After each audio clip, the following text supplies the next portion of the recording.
विजय शंकर तिवारी जी, मतलब रिलीजन के नाम पर, विजय शंकर तिवारी जी, मतलब रिलीजन के नाम पर, धर्म के नाम पर अपने सहूलियत से प्रदेश चुनना कि ये प्रदेश बुरा है, यहाँ मन नहीं लग रहा, यहाँ डर लग रहा है, वो प्रदेश बड़ा अच्छा है। ये क्या है सर? ये इसमें सियासत है या एक नैरेटिव गढ़ने की कोशिश की जा रही है? एक भ्रम का और भय का माहौल पैदा किया जा रहा है। नहीं, ये अभी और ये कहने वाले हैं कि बंगाल अच्छा है, कश्मीर को मोहल्ले अच्छे हैं जहाँ पर हिंदू बेटियों के साथ, हिंदू महिलाओं के साथ लगातार बलात्कार होते रहे, आज तो हैं हिंदू निकाल दिए गए वहाँ से। इनको कैराना अच्छा लगेगा, इनको मेवात अच्छा लगेगा, इनको वो सब मोहल्ले अच्छे लगेगा जहाँ मुस्लिम पक्ष के लोग, जहाँ पर दिन में भी पुलिस वाले जाने से डरते हैं, वो सारे मोहल्ले इनको स्वर्ग लगेंगे। और यही चाहते हैं, इसलिए बंगाल के उन सारे मोहल्लों में बसने की बात करते हैं ये, जहाँ पर आज भी हिंदू को लटका दिया जाता है, तब ये नहीं मानते हैं कुछ भी। अभी बहन हमारी कह रही थी कि बंगाल में सब के लिए बहुत अच्छा होता है। तो अभी आपने 1-2 दिन से खबर पड़ी होगी, हमारे मुनव्वर राणा जी की एक बेटी है जो 3 तलाक का जो कानून उसका विरोध कर रही थी, अब उसी की शरण में गई है ये। तो मैं बहन ये कहना चाहता हूँ कि बहुत अच्छी बात है आज आप बोल रहे हैं, लेकिन कब आपके ऊपर कौन सा कहर टूट पड़ेगा ये आज भी आपको पता नहीं है। और ये जो बात कर रहे थे ना दलित, आप पहले एक मिनट,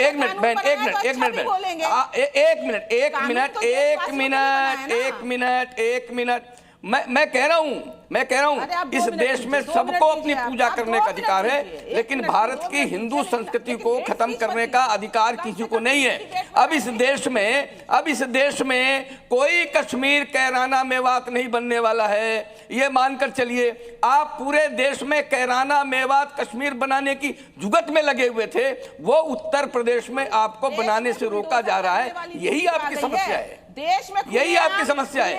उसके लिए देखो आपकी समस्या है कि यहाँ पर अब मेवात नहीं बन रहा, आपकी समस्या है कि कैराना नहीं बनाने दिया जा रहा, आपकी समस्या है कश्मीर नहीं बनाने दिया जा रहा, आपकी समस्या, अरे यही समस्या है आपकी, यही समस्या है। लेकिन अब आप मान कर चलो कि देश में इस प्रकार की बस्तियां नहीं बसेंगी। आप आराम से रखिए, आराम से पूजा पद्धति, किसी को कोई मनाही नहीं है, लेकिन टीवी में बैठ करके इस प्रकार की बात करना कि बंगाल ठीक है जाइए ना, लेकिन बंगाल में भी मुस्तफाबाद जाएंगे, वहाँ जाएंगे। दुर्गा पूजा जो है ना यूनेस्को में स्वीकृति पा चुका है, अंतर्राष्ट्रीय तौर पर बंगाल का पूजा जो है वो फेमस है। आइए देखिए, आपको बुलाने की आवश्यकता नहीं है, आपको बुलाने की आवश्यकता नहीं है। मेरे लिए उत्तर प्रदेश और बंगाल एक जैसा है, मेरे लिए उत्तर प्रदेश कश्मीर एक जैसा है, मेरे लिए उत्तर प्रदेश और मुंबई एक जैसा है।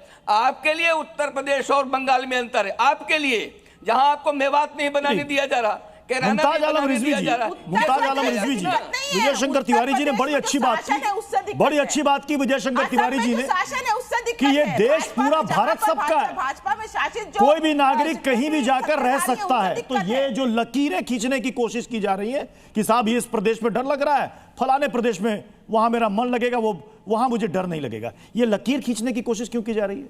सबसे पहले तो सभी इंडियन सिटीजन है, सभी भारतीय हैं, बहुत हमें आजादी है, कहीं भी जाकर रहे। बहुत बहुत शुक्रिया प्रत्युष जी। हाँ? चूंकि बंगाल का जिक्र इस वक्त सबके लिए बहुत मुफीद है, क्योंकि बंगाल में चुनाव है, बीजेपी के लिए बहुत मुफीद है। कोई भी बंगाल का, आप कोई भी इशू हो बंगाल का बस नाम ले लीजिए, उस पर डिबेट हो जाएगी और बीजेपी का बयान आ जाएगा।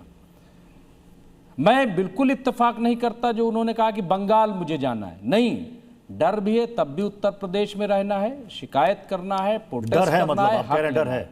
नहीं, देखिए डर है कि नहीं है वो तो अभी आपने कहा डर है भी, तो भी उत्तर प्रदेश में रहना है। पीएम को कहा गया भाई पार्लियामेंट में कि लोकसभा में वो कैसे आए, महफूज नहीं है। अब आप बताइए, तो डर तो हर जगह, वही पार्लियामेंट है जहां पे कोई रोया हुआ था, तो हर जगह ये होता है, उसकी कोई ऐसी बात नहीं। देखिए मैं एक चीज कहना चाहता हूं, आप क्यों माहौल ऐसा बनाते हो?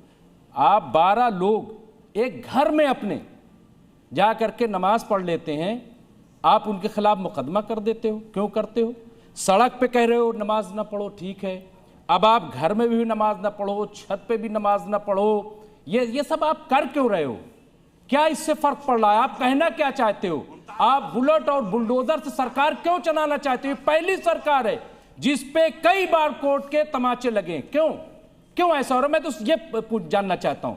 मैं छोड़ दीजिए वो उनका बयान क्या है, वो कोई इतनी बड़ी शख्सियत नहीं है कि उनके बयान दे देने से पूरा उत्तर प्रदेश का मुसलमान जो है बंगाल पहुंच जाएगा। ये सब बकवास है। लेकिन मैं ये कह रहा हूं कि उत्तर प्रदेश का माहौल ये बनाया क्यों जा रहा है? क्यों आप ये मैसेज देना चाहते हो अक्सर ये कौन बना तबके रहा है? को? कौन बना रहा है? सरकार और बीजेपी के लोग गलत तरीके का माहौल नैरेटिव यानी कि जो फराज किदवई जी ने, प्रदीप भंडारी जी, जो बात शुरुआत में फराज किदवई जी ने कहा कि ये बीजेपी करवा रही है, यही बात मुमताज आलम कह रहे हैं। ये सरकार करवा रही है, बीजेपी करवा रही है, बंगाल के लिए माहौल बना रही है, एजेंडा सेट कर रही है, जजिस को सामने ला। फराज किदवई साहब को बोलने का हक ही नहीं है। 32 सेकंड 30 सेकंड मैं इसलिए कह रहा हूं क्योंकि 2012 से लेकर 17 तक जितने दंगे हुए हैं वो सब समाजवादी पार्टी के दौर में हुए हैं और किसी के खिलाफ कोई कार्रवाई नहीं की गई। लीजिए, चाहे वो, तो इसलिए उनको तो बोलने का हक ही नहीं।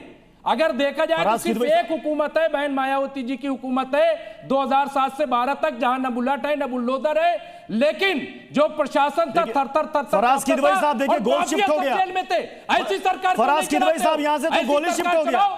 अब ये सीधे बीजेपी हो चाहे समाजवादी क्यों नहीं चलाते? अब इनके बयान से सीधे तीर आपकी तरफ शिफ्ट हो गए, गोल शिफ्ट हो गया। फराज किदवई साहब ये बता रहे समाजवादी पार्टी की सरकार में कितने क्या बोलेंगे वो? फराज किदवई साहब नहीं बोल सकते, वो मुस्कुरा रहे हैं। फराज किदवई साहब नहीं मुस्कुराएंगे क्या मुस्कुराएंगे? कोई मुस्कुराहट की जरूरत नहीं, जो सही है वो सही है और इसका जवाब वो नहीं दे सकते। आप कह रहे हैं समाजवादी पार्टी की सरकार में कोई कार्रवाई नहीं हुई? क्या कार्रवाई हुई? मुजफ्फरनगर में 50,000 लोगों ने पलायन किया, आज भी कई जगह नई बस्तियां बसाई गई। ठीक है।